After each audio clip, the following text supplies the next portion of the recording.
Okay, Boker Tov. We're going to start off with a halacha l'maaseh. Two halachas l'maaseh ready to get to this coming Shabbos. The first is the shaila of Lag B'Omer coming out on Sunday.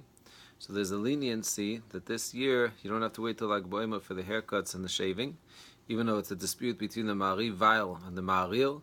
The minhag is to be lenient, and you could do it already from Friday, Lekavod Shabbos. It's actually the key words. It should be Lekavod Shabbos. Therefore, lechatchila, a person should do it after Chatzos on Friday.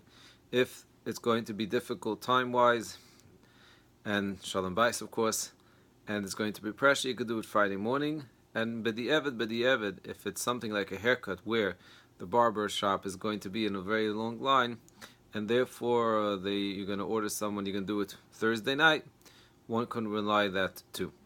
There's another interesting, someone sent me an email from Rabbi Reisman Shlita, who pointed out that there's what's called a tatre de satre, which means a little bit of a contradiction when it comes to the night of Lag B'Omer. That means, essentially, the minhag is, by Ashkenaz, is you wait till Lamed Gimel during the day, and that's when you celebrate that. In fact, the minhag is by many to start the bonfire on, for example, this year would be Sunday afternoon, and it should go into the night of Lamed Daled.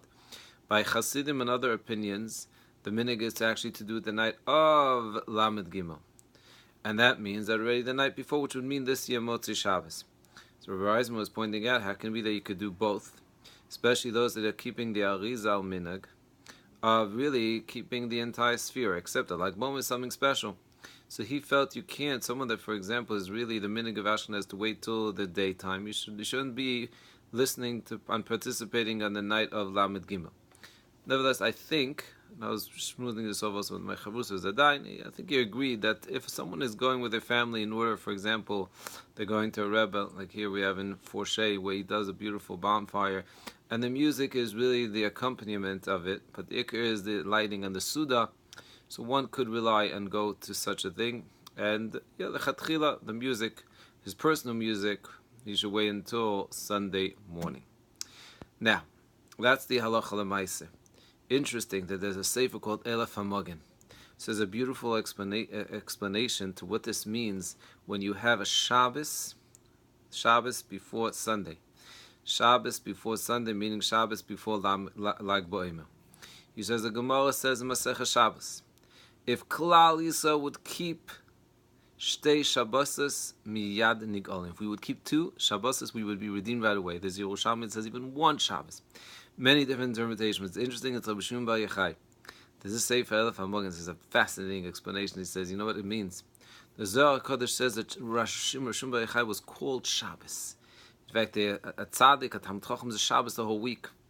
And therefore, whenever you have, if you keep two Shabbos, is referring to when you have Shabbos before Lag B'Omer, like this year. Because Lag B'Omer itself is called Yom Hilula. It's the wedding day. It's called a wedding day. It's a feast. It's a wedding of Rabbi Shimon Bar Yochai, whatever that means on a Kabbalistic level. And when you have Shabbos before the wedding, it's like the Shabbos, the Ufuf. If you keep those two Shabbos, that means you respect, you appreciate Rabbi Shimon Bar Yochai, a tzaddik, and you appreciate Shabbos, miyad nig'alim. Today is also, we should not forget, this is Yesod shebenetzach. Yesod is a foundation, as we've explained. Yesod is representing everything that it stands on, and we explained a tzaddik, for example, is someone that we're supposed to connect to.